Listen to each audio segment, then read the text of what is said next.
said he flipped. Of the president who tore up the international rulebook. They will be met with fire and fury. Trump takes on the world. Continues Wednesday at 9 on BBC Two.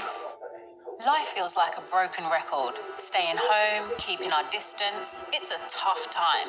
We know our physical health is important, but our mental health is too. So, how are you? Maybe we can help. BBC Headroom has everything you need, including inspiring stories, tips to get you motivated, There's a growing army of younger people looking for work. playlists to lift your mood or calm your nerves. Look after yourself and your mind too.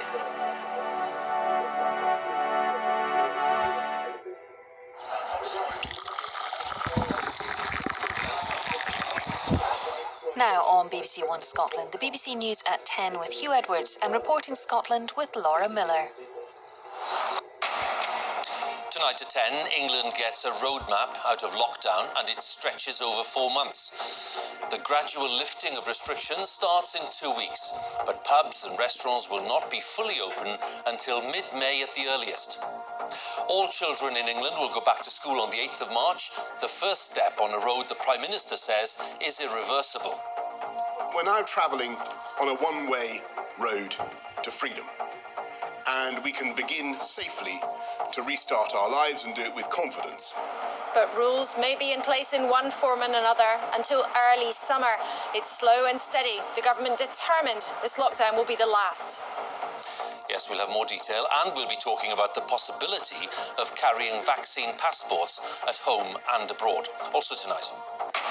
The first analysis in the UK of how effective the vaccines are in reality for all ages shows extremely positive results.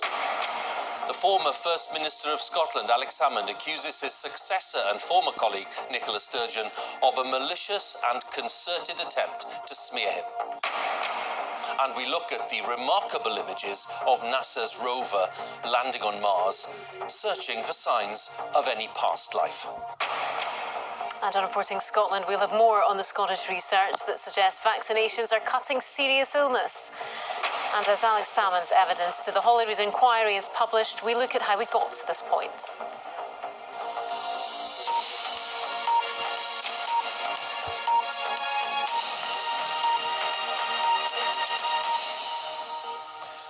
Good evening. Boris Johnson has unveiled his so-called roadmap for the gradual lifting of the lockdown in England, a process that starts on March the 8th.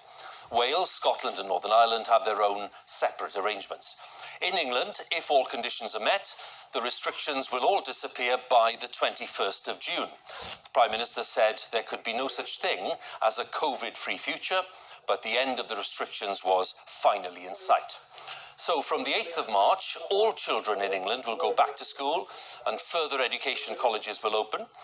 Residents in care homes will be allowed one regular visitor. There can be outdoor meetings in a park, for example, between two individuals. From the 29th of March, up to 6 people or 2 households will be able to meet outdoors, including in private gardens, and some outdoor sport will be allowed. From April the 12th, that's at the earliest, shops, gyms and hairdressers will be allowed to open, plus outdoor hospitality venues such as pub gardens and theme parks. And then, no earlier than the 17th of May, cafes, pubs and restaurants will be able to open fully, and restrictions on outdoor meetings for groups of up to 30 people will then be lifted. And on the 21st of June, at the earliest again, all remaining restrictions will come to an end. We'll have all the detail on ending the lockdown in England, including the possibility of introducing vaccine passports at home and abroad. But we start with our political editor, Laura Kuensberg. Instructions from Downing Street have for months made life a vague reflection of what it used to be.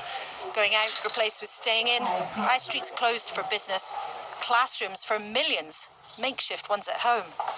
Tens of these. But the kitchen table will soon stop being the school desk too. 6-year-old Aidan and his mum and dad won't have to juggle their jobs with times tables.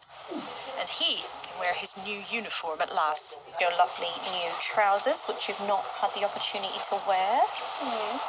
It would be really good for him to go back. What do you reckon? I actually wanted to be a teacher. Thank God I didn't pick that profession because I don't think I'd be any good at it. Getting children back to school was the Prime Minister's priority, but a fast return to freedom this is not. With every day that goes by, this programme of vaccination is creating a shield around the entire population, which means that we're now travelling on a one-way road to freedom. Whenever we ease the lockdown, whether it's today or in 6 or 9 months, we've got to be realistic and accept that there will be more infections, more hospitalisations, and therefore, sadly, more deaths, just as there are every year with flu. And thanks to the vaccinations, that there is light ahead, leading us to a spring and a summer which I think will be seasons of hope, and from which we will not go back. There will be some rules in place for another 4 months. When do you really hope to be able to say to the public, it's over? Laura, this isn't the end today, but it's very clearly a roadmap that takes us to the end and takes us on a one-way journey. We will be guided by the data and by the progress that we make, and that's why it is important also to be cautious. There'd been muted supports when, after weeks, he presented the plan to MPs. We have to tread very carefully.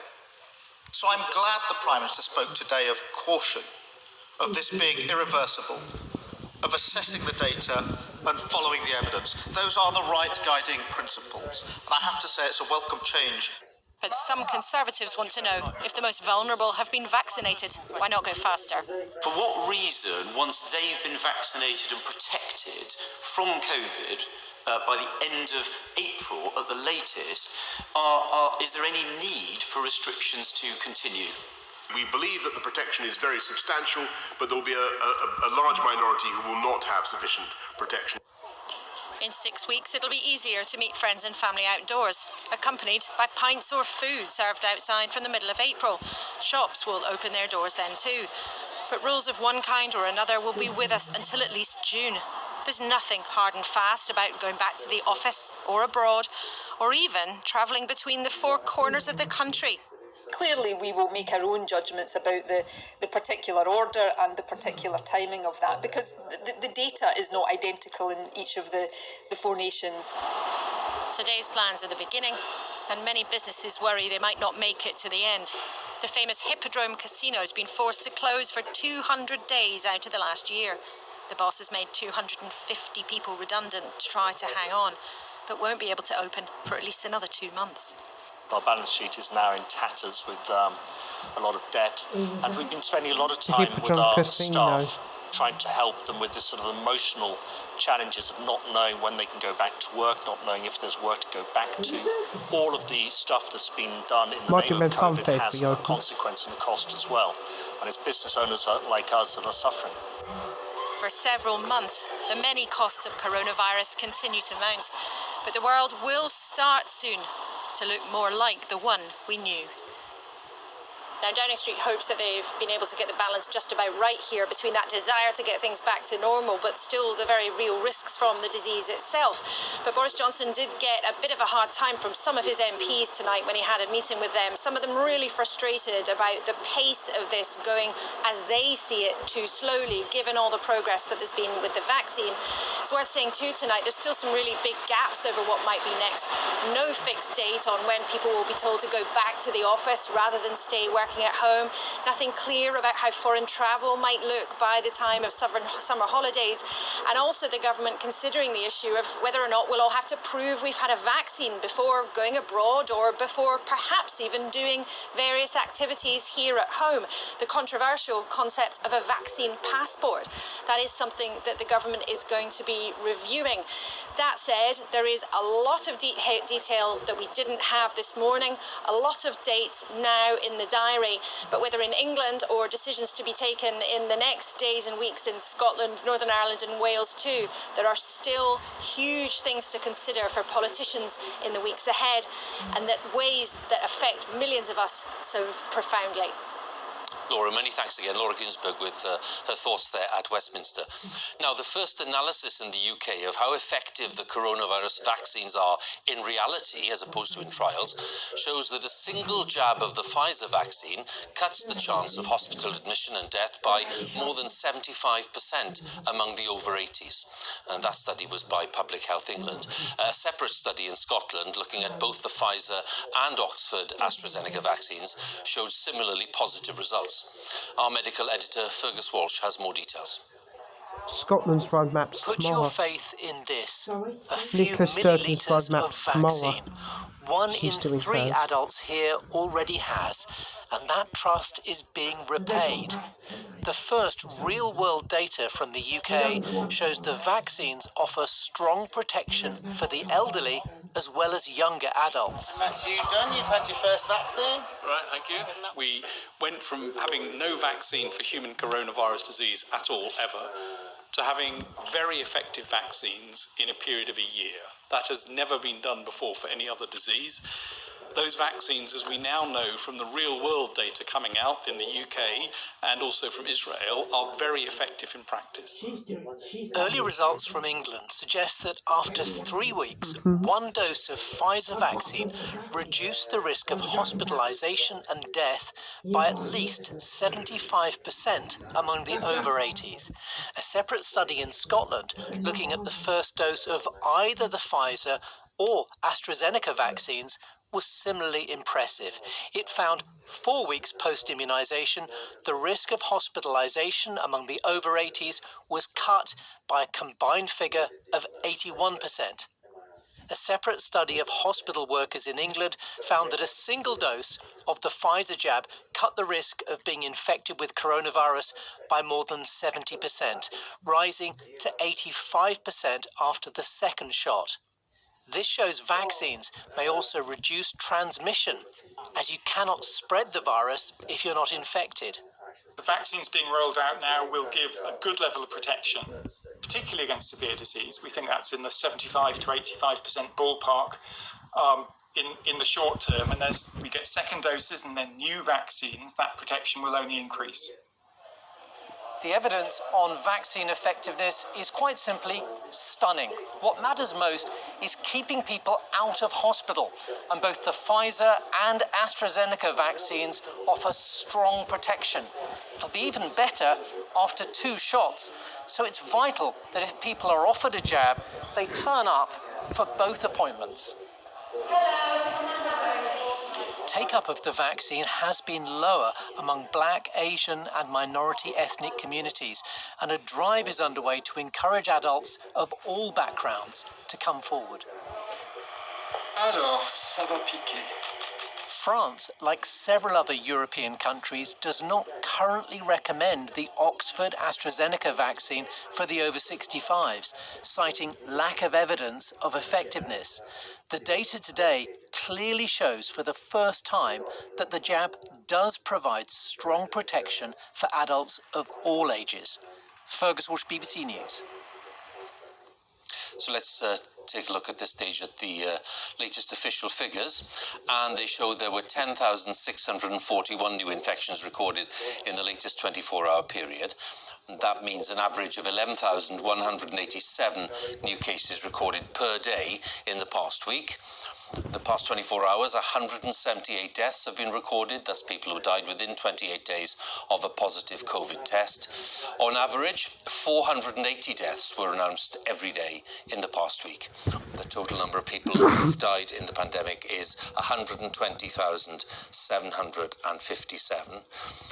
And then the vaccinations, more than 140,000 people had their first dose of a vaccine in the latest 24-hour period. It means that more than 17.7 million people have now had their first vaccination. Now, all schools and further education colleges in England will be fully open from Monday the 8th of March. Secondary school students will be regularly tested using rapid lateral flow tests, and until Easter, face coverings will be compulsory in class where social distancing is not possible. In Scotland and Wales, some younger primary school children started to return today. Our education editor Bramwyn Jeffries reports now from Merseyside. Morning, Louis. Just 2 weeks more of this, key worker mums like Gemma dropping off, waiting for schools to go back to normal. It's about time. The kids need a routine, they need the structure to the day, and if we don't start getting back to normal soon, a whole generation of children will have massive mental health, social problems that we're not going to be able to fix. That's the last one now. Thanks, Angie. From the school and a local bakery, food deliveries for parents. First stop is Tracy, Morning, Mum, you okay? ready for her son to go back. Thank you very much. Amazing. I think it'd be better for the children. I think they need to be in school learning and they need to be mixing again. They need to get back to normality. But Joanne, with 4 at home, told me she's less certain. If it's not safe, I'd rather they stayed off. I really would. I'd rather keep them at home if the time's not right for them to go back. For primary pupils, no testing. Instead, continued testing for staff to keep schools open. Secondary schools already testing staff are gearing up for pupils. So we've got 4 desks set ready for testing when the students come back. Teenagers will have to do 4 tests on return, 3 at school, 1 at home. We think we can do about 400 students, 450 students a day maximum, and do it safely and properly. And then from the Prime Minister, more detail for schools to take in. Secondary pupils will be asked to test twice a week at home. I mean, I have concerns about how we ensure that the tests at home are being done effectively and efficiently. I also worry that it's not always easy to carry such tasks out at home by some parents. So how are we going to guarantee that there's consistency of approach by everybody? When these corridors start filling up, it's going to rely on a lot of trust. Trust in teenagers to test themselves properly and to report the results. Because if they don't, there's nothing a school can do except appeal to their parents. Teenagers will have to wear masks, not just in corridors, but in England's classrooms too, wherever they can't socially distance. Northern Ireland has also advised masks in secondary classrooms. Their return starts with primary pupils in 2 weeks. In Wales, the youngest primary pupils were back today, when teenagers return a promise of testing. Scotland's youngest also back today. Across the UK, the first steps to get children's lives back to normal. Bronwyn Jeffries, BBC News. Well, as we've been saying, and as Branwen was making clear there, arrangements in the 4 home nations are not the same. So in a moment, we'll be speaking to our Wales correspondent, Howell Griffith, and our Ireland correspondent, Chris Page. But first, let's go to Glasgow and get the latest there from our correspondent, James Shaw.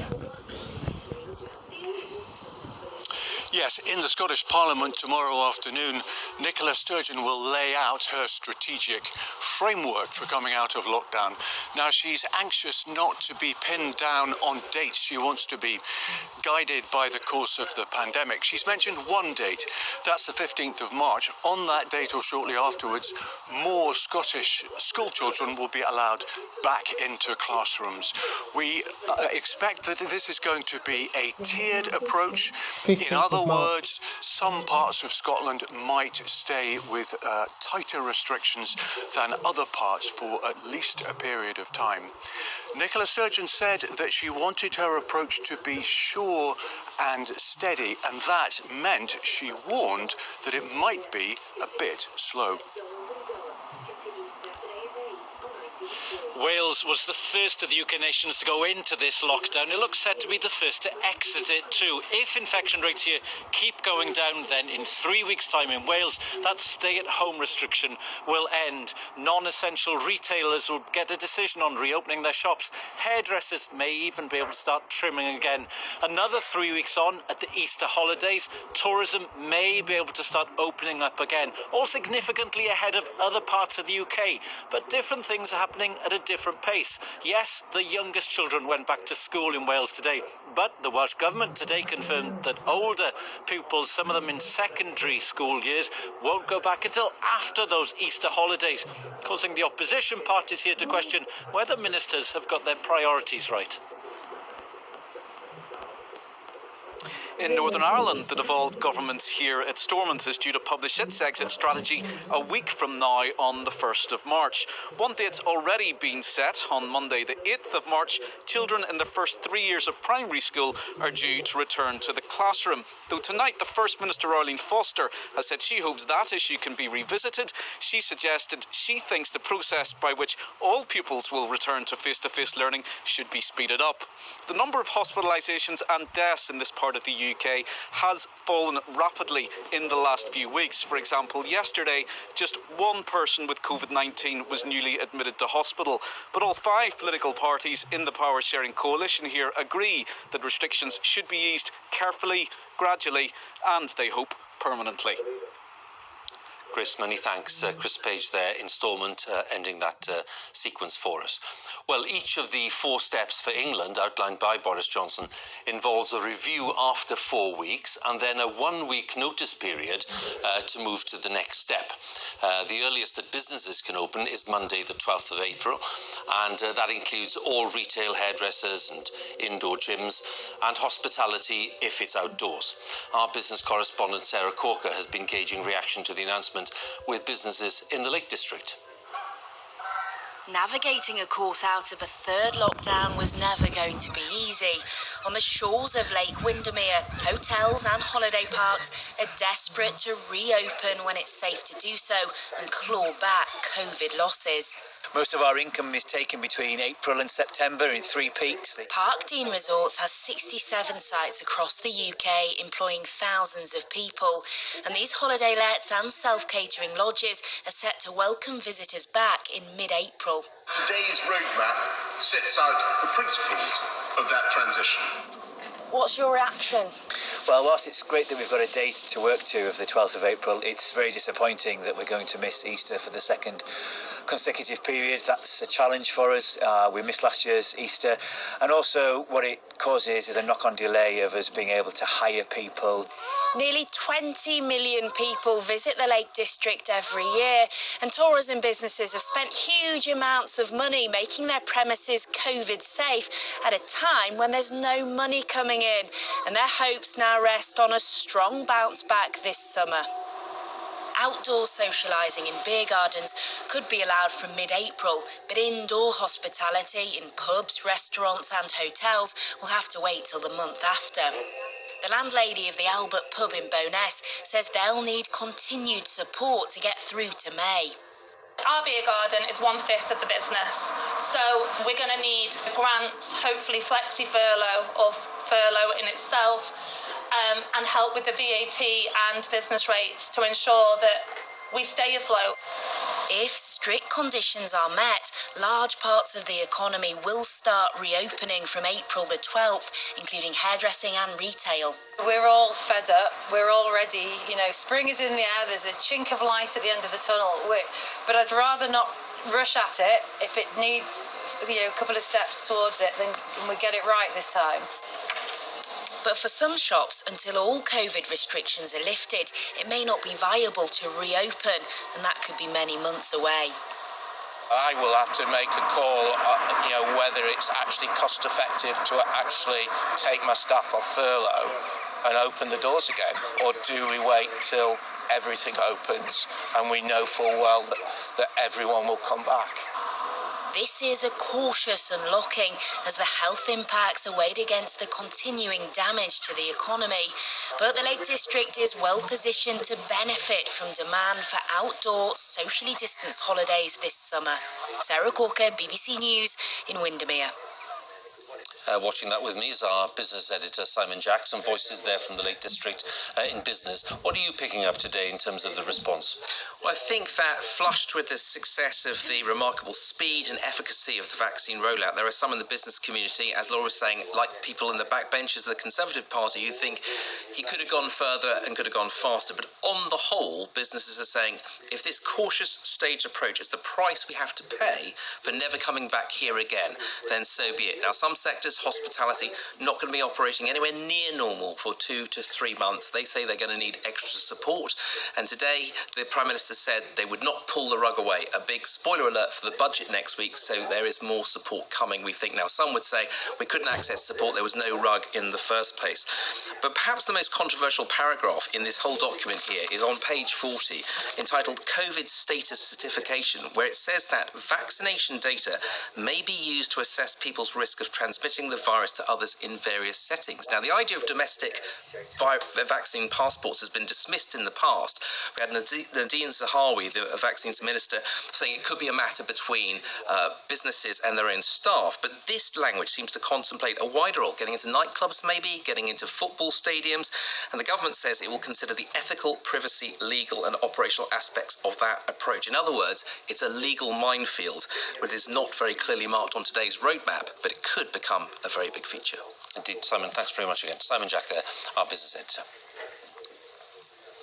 Now, the former First Minister of Scotland, Alex Salmond, has demanded the resignation of those involved in handling the harassment complaints made against him in 2018. He was cleared last year of sexual harassment, and a Scottish Government investigation into him was declared unlawful. And he goes on to accuse some senior individuals in the Scottish National Party of trying to expel him from public life. Mr Salmond will appear before a parliamentary committee on Wednesday, and his successor, Nicola Sturgeon, says the claims have been made without a shred of evidence. Our Scotland editor, Sarah Smith, is in Glasgow. Sarah, what's the significance of this latest statement that we've had? Well, these are absolutely explosive allegations from Alex Salmond against Nicola Sturgeon, as well as senior officials in the Scottish Government and those at the top of the SNP. He's essentially saying that Nicola Sturgeon has lied about what she knew and when. He accuses her of misleading Parliament and of breaking the ministerial code, and if that were true, she would be expected to resign as the First Minister. Now, she vigorously denies these accusations, but Salmond says her account of meetings taken place between the two of them whilst he was being investigated for allegations of sexual harassment are false and manifestly untrue. And he doesn't stop there.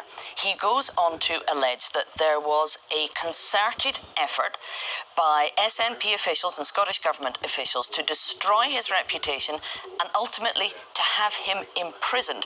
You'll remember that last year, after a criminal trial, he was acquitted of 13 counts of sexual assault.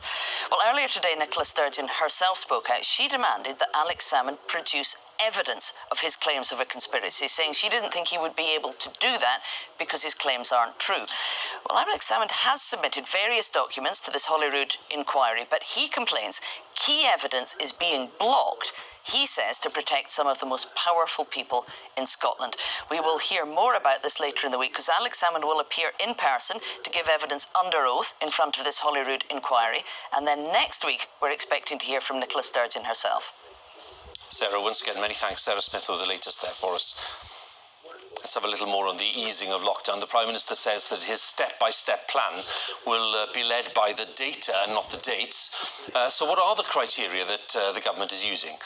They say the continued success of the vaccination programme will be essential, alongside evidence to show that those jabs are reducing the deaths and the number of people being admitted to hospital.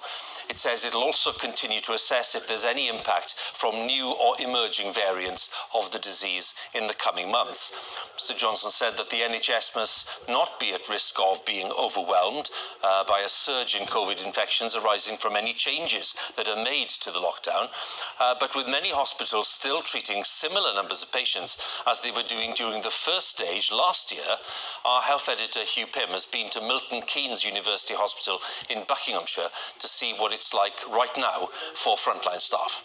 Oh yeah. It takes no prisoners. Matthew, who's 79, is recovering from COVID in hospital. He had chest pains and a fall at home 2 weeks ago, and then tested positive for the virus. You wouldn't wish it on anybody. Terrible. You feel so weak. You know, you have to rely on everybody. He was keen to tell me how grateful he was to the staff. I admire him.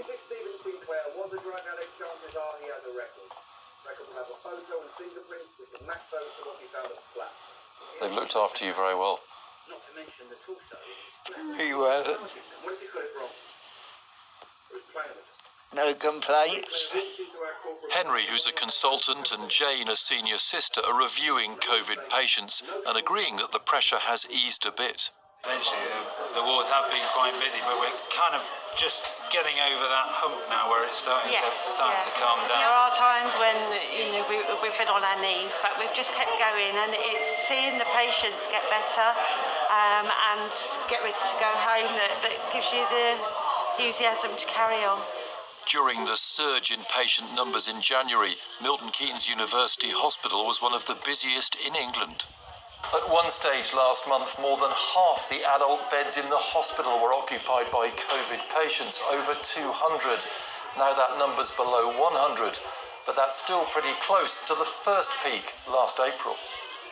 Daily COVID hospital admissions illustrate how much pressure there is across the UK. From below 100 in August, they started moving up in the autumn and increased rapidly just before the new year to hit more than 4,000 a day in January, but they've fallen steeply since then to below 1,500. Health service leaders say that's still a high number, and the NHS will be under strain for some time.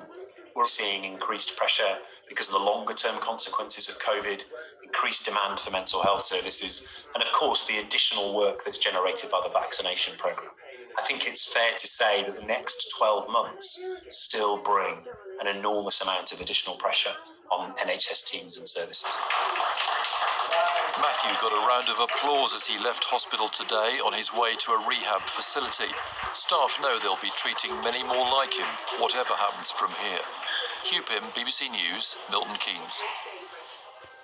Well, now that the details of the so-called roadmap for England are being studied in more detail, some are concerned that the easing of the lockdown is happening too quickly, given the level of infections, while for others the easing can't come soon enough. Our North of England correspondent Fiona Trott has been speaking to people in Newcastle. It's a city famous for its nightlife. But for the people living at the heart of it, that seems a distant memory. They wanted a roadmap that came out of lockdown faster. I worked in a pub part-time to fund my university experience and pay my rent and stuff, and we made it so COVID safe that I did feel like it was a safe place to be in, and now it's just frustrating that seems to be forgotten about, and they're going to be the last places to open, and it's sad for the city because it's the main part of the city. The Prime Minister just needs to remember when he was our age and what he was doing at that time, and that is a huge part of our lives, and we don't have that anymore, and we're missing out. It's not like we can go back and, like, when we're 24, be like, oh, we'll just pretend we're at uni again. Like, this is it. I guess for us uni students, it doesn't really make that much difference because we might be allowed to go out a bit more, like, in groups, but we do that anyway because we live as a group. Down the river in Byker, rows and rows of houses where families have stayed indoors, relatives not seeing each other and children missing their friends. Today's roadmap gives them some hope. First thing, I'll be happy to get out of the house, basically, other than shopping, of course. It'll be good to socialise again. We need to get our lives back to normal a bit. Back to normal, what does that mean? Just to get our lives back on track a bit. At a house nearby, Julia is shielding. I want to see my grandkids. Sorry. She hasn't hugged anybody since Christmas and says today's announcement won't change her life just yet. Yeah, keep everybody at a distance. And I think it's silly if he opens it up now, we're going to go back to March. The roadmap may have been revealed, but in this part of the world, there's still caution and frustration over the route that's being taken. Fiona Trott, BBC News, Newcastle. With me is our health editor, Hugh Pym. This date of June 21st for the potential easing of all restrictions in England, Hugh. Maybe people may have some kind of misguided understanding about that, because surely the winter, months later, will bring its own challenges again. Well, yes, indeed, Hugh. I think one of the key thoughts to bear in mind is that vaccination has broken the inevitable link between rising cases, meaning rising numbers of people getting seriously ill, a certain number of them going to hospital, and sadly a certain number not surviving. Because of vaccination, a lot more people will be protected to a degree, so you can get rising cases in the next few months and beyond, but it won't have such a serious impact. Hospital admissions will be watched very closely, though, to see what happens there. But beyond June, I think what is becoming clear is that we're going to have to live with this virus for some time. The Prime Minister himself said that a COVID-free Britain, there was no route towards that. And Professor Chris Whitty made it clear he thought coronavirus was likely to be a problem this winter and for several more winters, like other respiratory diseases like flu. Sir Patrick Vallance made the point that we may well need mask wearing to a certain degree over the winter months, and maybe other social distancing measures. So although the message was vaccination is a key bedrock for moving forward, it has to be done with great caution. Hugh, once again, many thanks. Hugh Pym, our health editor. Right, NASA has released remarkable images of its space rover landing on Mars. It shows the final minutes of the descent last week, rather tense descent, with clouds of dust and grit being blown around everywhere as the vehicle is lowered onto the floor of a crater on Mars. The rover, which is called Perseverance, was sent